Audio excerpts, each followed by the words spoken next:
Panama City, capital of a young country situated on a narrow strip of land between the Pacific and the Atlantic. Home of the canal that transformed maritime trade, it is surrounded by a vast and beautiful rainforest. We're completely surrounded by the rainforest. I don't think there's a similar situation in the world. Sacked by pirates and rebuilt in a safer location, it is protected from the natural disasters that often threaten neighboring countries. The city of Panama and the canal are in the region with the least seismic activity in Central America. But the city's infrastructure has been sorely neglected, and its population is spread out over a vast territory. The transit system isn't quite what it should be, and the roadways are a constant source of traffic headaches.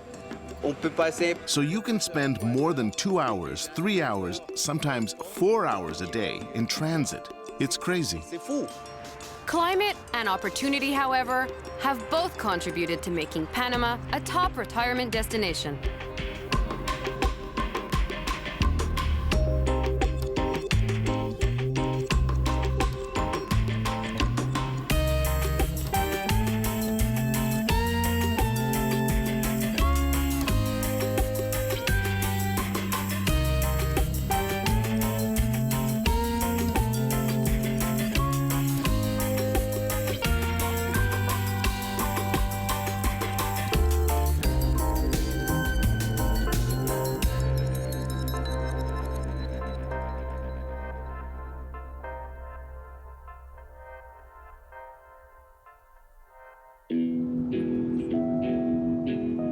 Located at the junction of the two Americas, the Panama Canal is one of the 20th century's greatest engineering feats.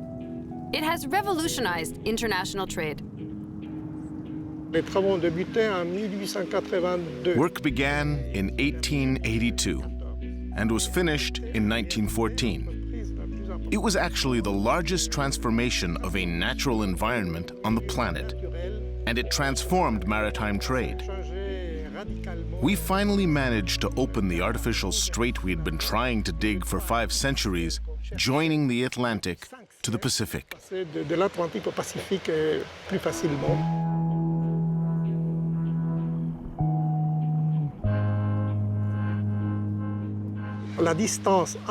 The distance between the northernmost tip of Alaska and Cape Horn is roughly 15,000 kilometers. The Isthmus of Panama is the narrowest point of the whole continent. By linking the Atlantic and the Pacific, the 82-kilometer canal became the longest shortcut in the world. Think about it, a ship that had to travel 22,000 kilometers to get from New York to San Francisco now makes it in less than 9,000. All the planning was based on the experience of the Suez Canal, which is a channel at sea level. But the land there was very different. It was a desert, the opposite of this tropical world where rainfall is very important, where landslides are a concern. Here, the excavation was immense. Monumental locks were built along with new towns and villages. This totally cleaned up the terrain, which was extremely unhealthy. And it was the Americans who funded it all. In return, they gained control over the canal and its traffic. In a way, the canal zone almost became an American state. Americans purchased the properties. They paid $40 million for the land owned by the French, and this included machinery, abandoned buildings, and archives, which were very important in order to understand what they had done wrong. In short, they purchased the experience because the French had done between 15% and 20% of the work. At the time, 40 million was a lot of money, a lot. The total cost of the work exceeded $300 million US. Hard to say what $300 million in 1914 would represent today. We're talking about as much as $40 billion. At the time, Panama was part of Colombia. That's where the story begins. And there was a treaty project between the US and Colombia for the digging of the canal. But the treaty was rejected in the Colombian Senate, and it naturally caused much disappointment here. There was a movement of people who said, we must become independent of Colombia. And they managed to become independent with the help of the United States. They created the Republic of Panama in November 1903. In exchange for this help, the new republic gave exclusive and perpetual rights to the United States to dig and control the canal zone, which is part of Panamanian territory. Panama retained the sovereignty of the land, but in reality, it couldn't use it because it was controlled by the Americans. The original agreement wasn't exactly a fair one. At the time, no one had any idea just how profitable the canal would become. In January 1964, Panama forced the U.S. to sit at the negotiating table. And negotiations lasted 13 years. They ended up signing 2 treaties under the Jimmy Carter administration. One treaty put an end to the presence of this colonizer in the middle of the country, and the other ensured the neutral aspect of the canal, making sure it would remain open to all boats of all origins, from all the countries who wanted to use it in a peaceful way. The control of the canal was transferred to the Panamanians in 1999. Overnight, the economic face of the tiny country changed forever. Panama now has all it needs: wealth, climate, and an ideal geographic location. We're between continents and in the middle of the 2 greatest oceans. Wherever you are in this country, you're never more than 50 kilometers from the ocean. The city of Panama and the canal are in the region with the least seismic activity in Central America. We're also just outside the area affected by the Caribbean hurricanes.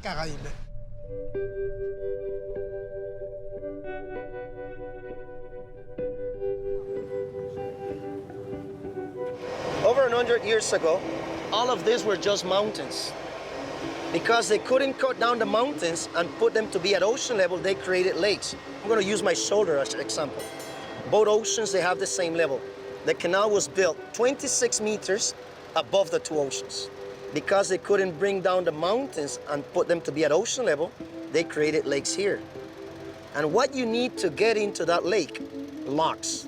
So the locks are just like huge water elevators that permit us to take the ships from ocean level in 3 stages into the lake, 26 meters. And from 26 meters in 3 stages back to ocean level.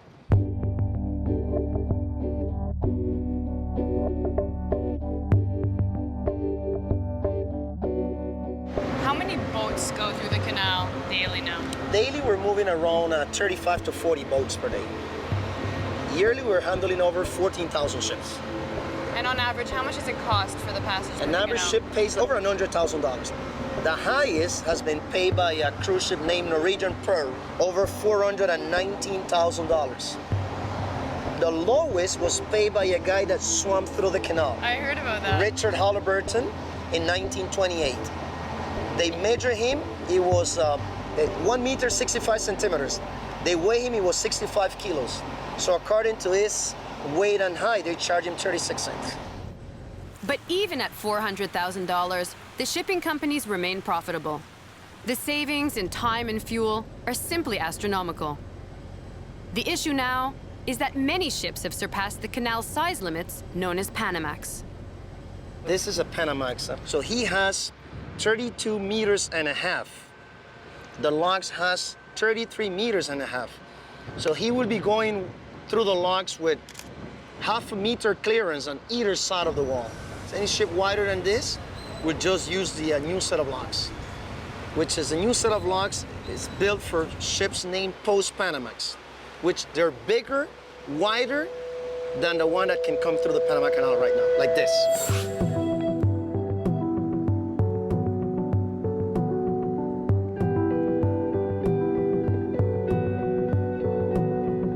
The little trains keep the ship in the center of the locks, and they also brake. The ship always using its own power. Right now, we are at 16 meters above the Pacific Ocean level, that's where the high efficiency is sailing through. So as soon as we close the doors behind and we close the doors facing the ocean, this water will go down.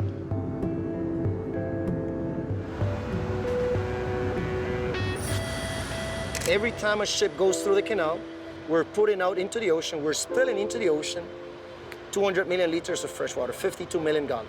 And the only way we can replenish that water back into the lake is by the rain and rivers. By 1986, the Panama Canal was cleared out of debt. Out of all the money that the Panama Canal produced, 55 to 60%, once we cover operation, investment, maintenance, the revenues go straight to the country. So canal injects, this past year, we had transferred to the country $1.043 billion. Over here, Haiti is part of the expansion project. It's part of the excavation that they're doing for the new set of locks. What's the total cost for the expansion of the Panama Canal? $5.25 billion. The idea with the expansion of the canal is because ships are getting bigger and bigger, and right now, there are few ships. They cannot come through the Panama Canal because they're too wide. In 2006, the Panamanian population approved through a national votation, a referendum, for the expansion of the Panama Canal. We have ships that can come through here, 4,500 containers. With the new locks, we're going to handle ships close to 13,000 containers. Well before the canal, the original city had already established itself as an important transit hub. It was founded here in 1519. I like to come here once in a while to remember how the first city of Panama was founded. It's interesting from here, you can see through the crack the skyscrapers. This could be the first skyscraper in Pacific shore.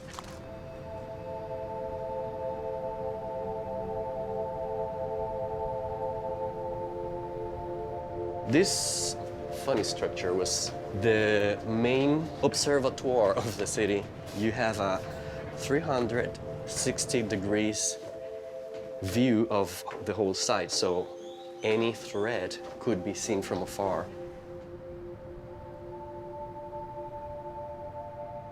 Panama City was part of a port system. When the Panamanian or the Pacific shore was discovered by Vasco Núñez de Balboa in 1513, they finally found that they discovered a new continent. After that, 1513, they discovered the Pacific Ocean. After that discovery, the Spaniards have the need to found a city in the Pacific shore in order to make a system of ports, taking whatever they took from the Americas through the Pacific and take it to Spain. At the time, anyone crossing the country through mountains, lakes, and forests had to come through here. One of the most notorious to have left his mark was pirate Henry Morgan. He ransacked the city and unknowingly gave the people a reason to rebuild in a different and more secure location. Morgan came with 1,500 people, and we only had 2,000 maybe soldiers or people more or less prepared for the combat. So it was easy for the pirates to destroy the city.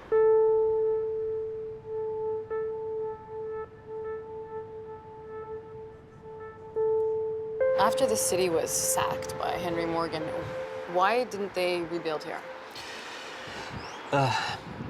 It was a second chance to resettle the city in a better place. This was a terrible place. Mangroves, as you can see, no good water. Panama City was founded as a port. But where's the port? Where did the ships came? The port supposed to be over there. There's the mouth of a river. It's now called Rio Abajo. By that time it was called Quebrada la Gallinaza. But it was all flooded, always. So it was very difficult for the big vessels to come here to approach the shoreline. Over there, you see those islands. They're called Taboga, Naos, Perico, y Flamenco. All the big vessels used to stay there, and when we had a high tide, the small vessels approach the coast. It's not a good natural place to found a city, and the Spaniards decided to do that. That's weird. Panama La Vieja didn't have a defense system. This city didn't have a wall. So after being destroyed in that way by pirates, it seems to me that they learned the lesson and they decided to go to a better place and move to Casco Antiguo, what we call now Casco Antiguo. So everything happened for the best. Yes. The new city, now known as Casco Antiguo, was built 8 kilometers from the site Morgan destroyed. This walled city had better access to the sea, natural ventilation, and a prime location. The city here was founded in 1673. As a matter of fact, because there was no quarry here, they had to move pretty much all the stone from that side here on mule. So that was like a lot of moving. And they put together a small city. Initially, it was stone and wood.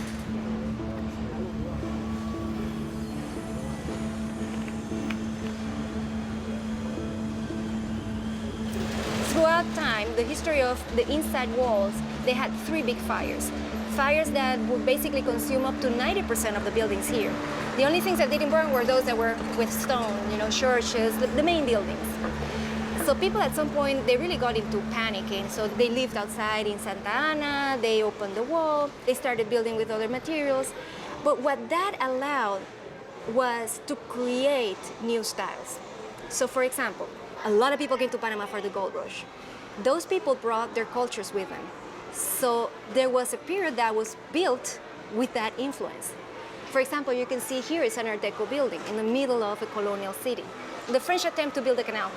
So they brought their own set of rules for architecture. And you'll see there's some of the buildings that will reflect that. So Panama was always that boom and then bust, boom and bust, depending on what was going on. And that is what you see. In a simple street, you can see different styles right here. They're all side by side. And you cannot find this in any other colonial city in Latin America, with exception of Cuba. So you view Casco Viejo as an ecosystem? Yes, Casco Viejo is exactly that. It's something very fragile that has a symbiosis that needs to be protected. It's very unique. There's only one of a kind, and it needs to be saved. It needs people with the right vision developing it.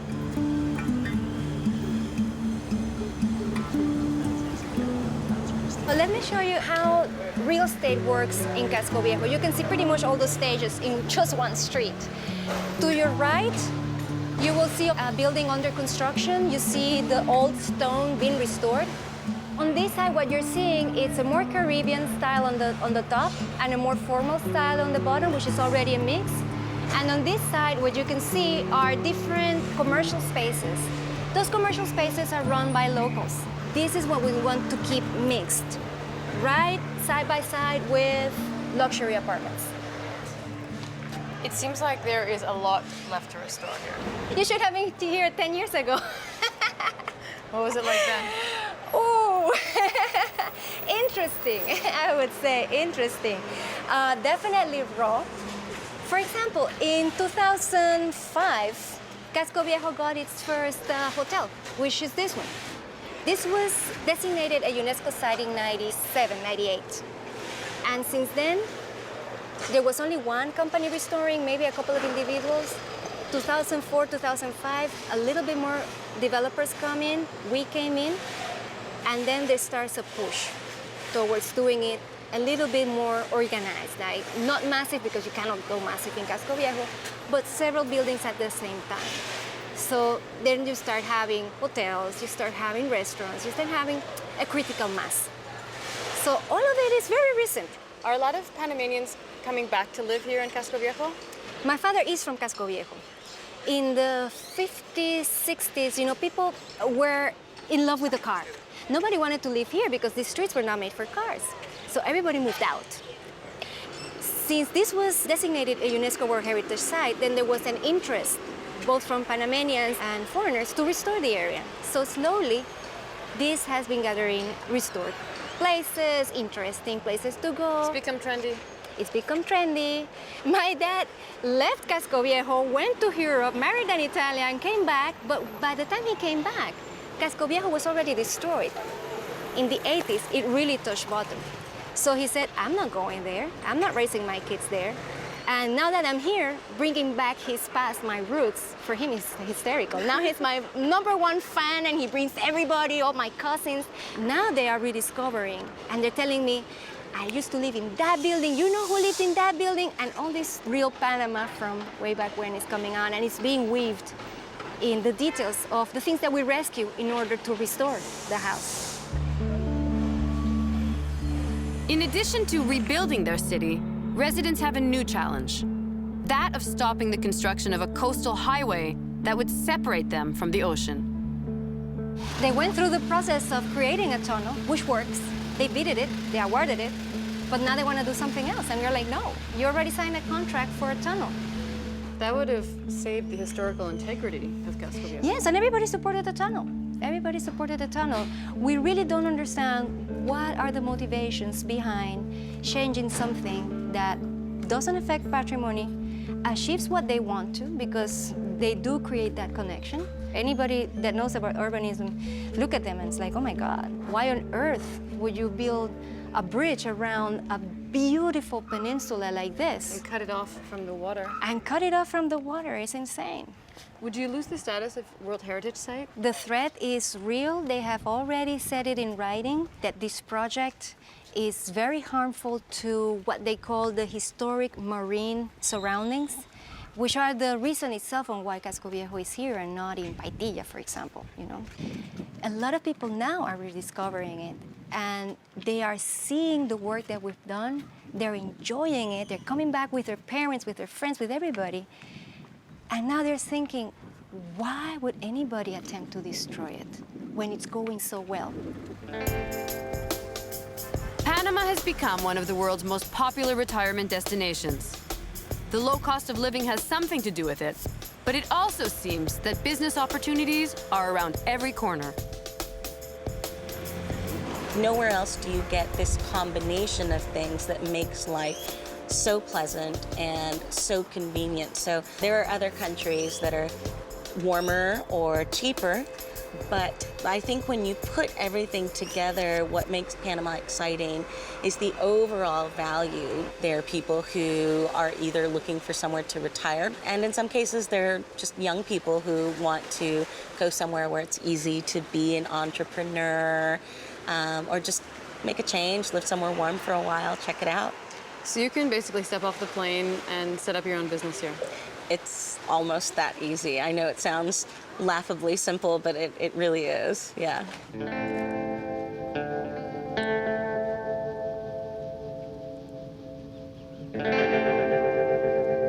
Increasingly so, it's the place of choice for retirees, particularly from North America, but not only North America. You get people here from Europe, from everywhere. It's easy to get residency here, particularly if you're of pensioner age. Even if you're not, there are ways to obtain residency. It's very easy to come here as a tourist. A lot of people from North America and Western Europe don't even need visas, so it's a very welcoming kind of place. If you come here on the pensioners or the pensionado visa, then you are accorded the same benefits as Panamanian pensioners, which is really great because there are all kinds of discounts that are worked into that program in order to make it easier for a pensioner to live with dignity even when they're on a fixed income. So, for example, like theaters and entertainment, transportation, flights, trains, food at restaurants, medical care, which is a really big one, yeah, across the spectrum. And foreigners can get the same treatment as locals. The pensioner program evolved for locals to make life easier on locals. And because the government it's very business friendly, it's always been open to foreigners, it was decided, well, hey, yeah, it might be a good thing to go ahead and extend these same benefits to anybody who is of pensioner age. But it's not a program that was created for that purpose. It just evolved that way. Fortunately, the massive influx of foreigners hasn't yet driven home prices through the roof. And programs have been put into place to make property ownership accessible, even for foreigners. You can still buy the $60,000 home or the $30,000 apartment in parts of the country, and that's just normal for Panama. If you're quite happy to come here and live like the locals, you can live very comfortably in something that costs you less than $100,000, so very affordable. Panama has always been a cultural sponge. The huge labor force that arrived for the building of the railway that linked the Americas and for the construction of the canal greatly shaped the city's identity. This is the district of Santana. This is like a central point between Casco Viejo, which is the old city, Chorrillo, and you can see all the racial mix here. From every walk of life, every color under the sun, which is great. We have the native Panamanians, we have Chinese that came as merchants to build the railroad at first. We have the West Indians that came to build the canal. Then we have, of course, the establishment, which is Spaniard, from Spain. But we also have Greeks, Hindus, you name it, everybody.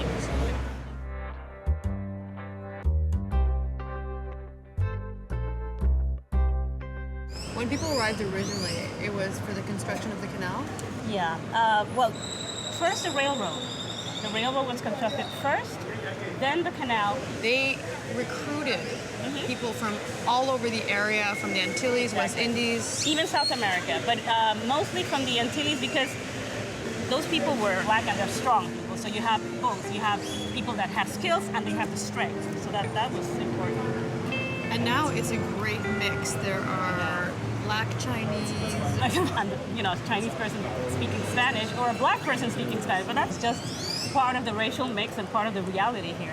At some point, many people changed their name. They changed their name from Chan to Diaz. And you have people that are named Smith that don't speak a word of English. Yes. However, whether they were Chinese, West Indian, they still maintained their Panamanian identity. That is one thing that we've never lost. In the 40s and 50s, there was less work in the canal. It was a difficult period because it was a period of segregation in the U.S., but even so, they made the trip over there to find, jobs, because they needed jobs. So now you have something like 300,000 Panamanians only in the United States. And those people come back for retirement. They won't go back to Jamaica. They won't go back to China. They'll come here because this is their country. This is their identity. Many things have changed since the end of Noriega's regime, but the distribution of wealth is still a controversial issue. Is the wealth generated by the canal well distributed? It's not well distributed. With that amount of poor people in our country, 40% of the population of the city of Panama live below the poverty level? yes, it is very unfortunate. Politically, they have to do more so that these opportunities can be distributed better. But it's really not well distributed. And it's something that we, after 4 elections, free elections, we really have to work towards improving that. It's one of the things, it's one of the challenges of the future to improve that. But it has to do with political will. We have to improve education because the people that are bilingual find better jobs, of course. Because the banking sector, the canal, the trading sector, everything revolves around English. And there's a lot of people that don't speak English, so they can't have those jobs. They can't even apply for them. You have to prepare young people, you have to prepare them better. And it all begins with education. It all begins with education. One of the city's immediate challenges lies in the redesign of its infrastructure. Wedged between ocean, canal, and forest, it was developed on a long and narrow strip of land, causing serious logistical problems. Over the last 40 years, the city has spread in a crazy way. Panama City is poorly organized. It was developed along 3 main roads that have been there for 60 years and which have not changed. They're the backbone of the growth towards the east, the north, and the west, yet they're completely inadequate to serve a growing population.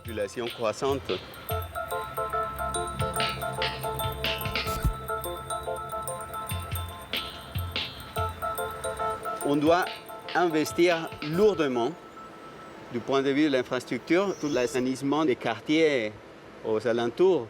We have to invest heavily in our infrastructure. Sewage, until now, was dumped in the ocean. It's completely polluted. There's a project now to clean up the bay. There's a pipe that goes up to a water treatment plant. We need to connect everything to that pipe. It'll take time. Until then, nature suffers, and the result is the stench rising from the bay almost every day.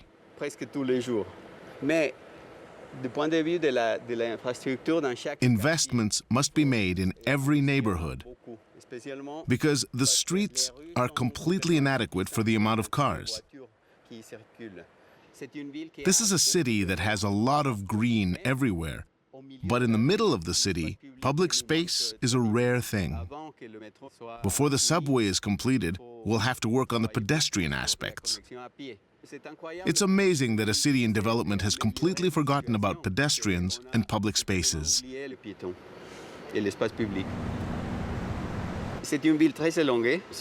It's a very elongated city, 76 kilometers long, just over 33,000 hectares of surface. This is the same size as Caracas, but we have a quarter of the population. This isn't how things should be done. People have to travel every day from the outskirts to their workplace in the harbor area of the canal or the center of the city. And they lose, on average, 70 minutes per commute. So you can spend more than 2 hours, 3 hours, sometimes 4 hours a day in transit. It's crazy.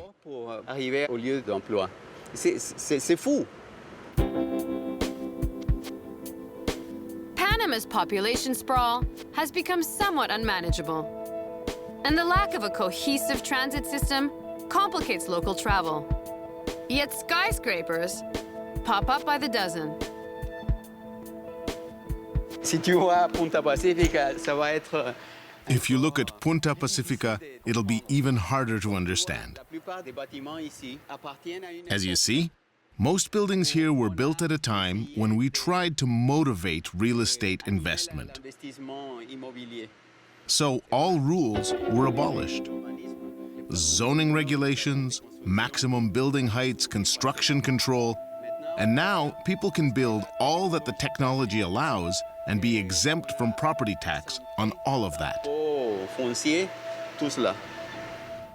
This 20-year property tax exemption attracts its fair share of people. The question now is, how can the city maintain itself without this critical source of income? We have to change this mindset of tax exemption, because the real estate situation is going so well that no one needs to be exempt from tax anymore. I think Punta Pacifica will have big problems because they only have one street. They have no parking. It's an urbanization nightmare. And they're adding new islands. I think they'll need to build an access road over the sea to solve that problem. I hope that when it happens, the main beneficiaries and investors who cause these problems will pay for this, and not the rest of the population that pays taxes.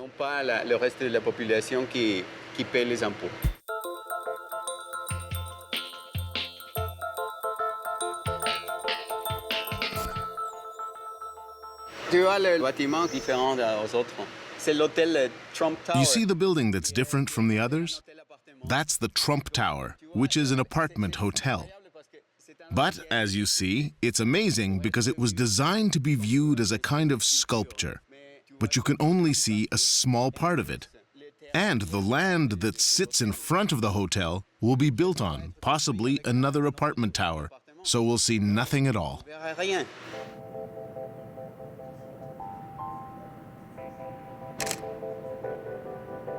But Panama is meeting these challenges, at least partially, with the construction of a subway. The first in Central America, this underground transit will link the central city with the more distant neighborhoods. The contrast is striking between the area we were in earlier and this completely horizontal stretch which runs over several kilometers.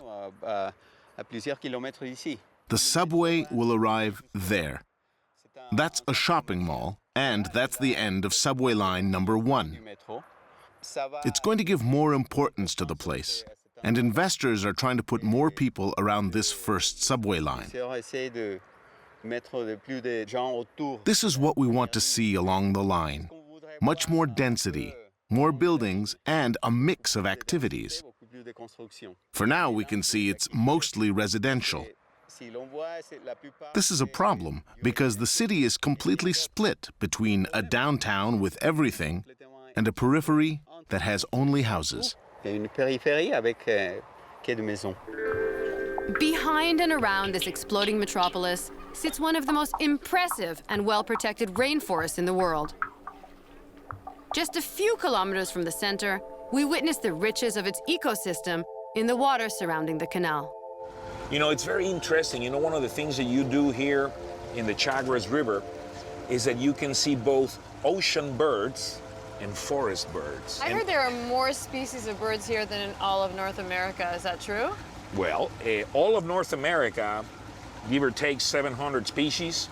Just here in this national park, slightly over 500. For all of Panama, just under 1,000, but that's amazing.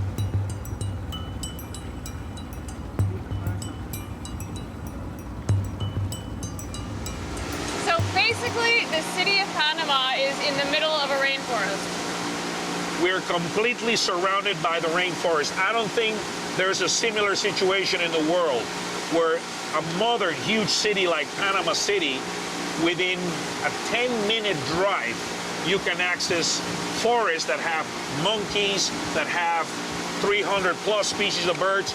Unique situation. Here's a map where we are.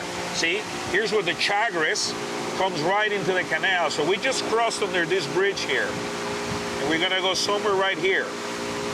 So on this boat, we could literally go anywhere here in all this universe of coves and inlets that you see all around here. We are right here in the middle. We're coming into one of the many, many inlets here on the canal.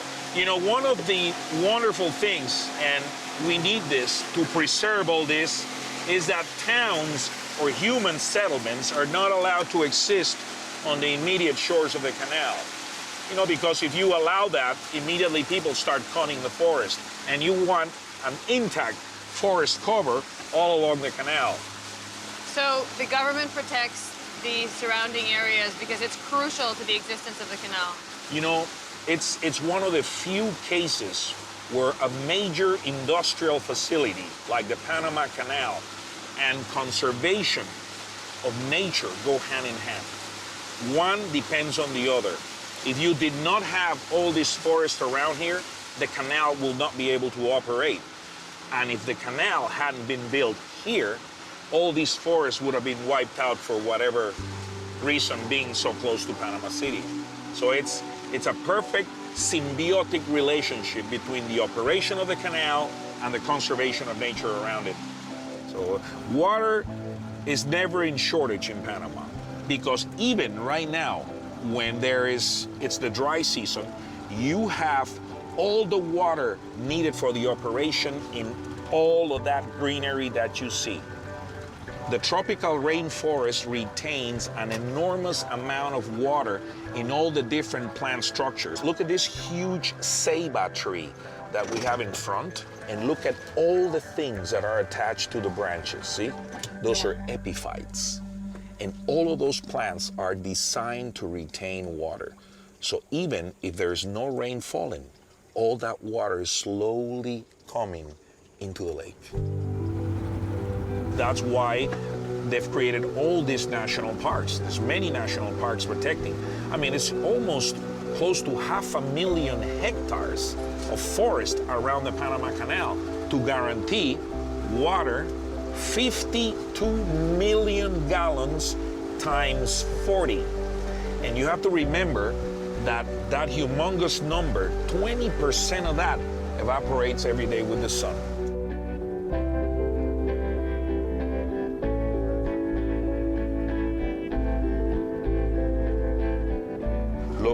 Look at that nest. Look at the size of that baby right there. That's an ant nest? That's an ant nest. I'm gonna show you a trick.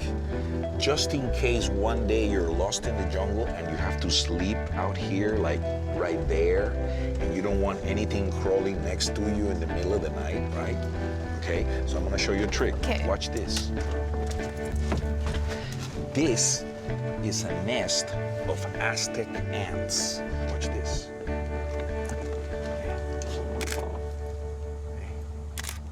Now, smell. See? Smell that? Yeah. That's formic acid. And I put this on my skin, and there's no mosquitoes or nothing coming towards me. Even snakes will pull a U-turn as soon as they smell this. I can sleep on the jungle right there in comfort because no one messes with ants. Yeah, but now all the ants that survived are crawling all over my legs and they're gonna avenge me for your act. You know, back where I come from, ants live in holes. Oh, look, there's a book that the Smithsonian Institution published on the ants of Panama. It looks like the phone book for New York City. The ants of Panama. But I heard there are species of insects here that have not even been named. Oh, well, that's a fact. You can find here anything from an agouti, which is a very important seed disperser of the forest, all the way to the top land predator, the jaguar. How do wildlife and humans cohabitate? Now, with more tourism happening around here, the locals are learning to value every component of the forest. So there's more respect by the local populations to the nature around them. I have seen a black hawk eagle, a symbol of beautiful forest, perch within 10 meters of a skyrise. That's amazing. You can see toucans flying into the outer city parks of Panama. That's amazing.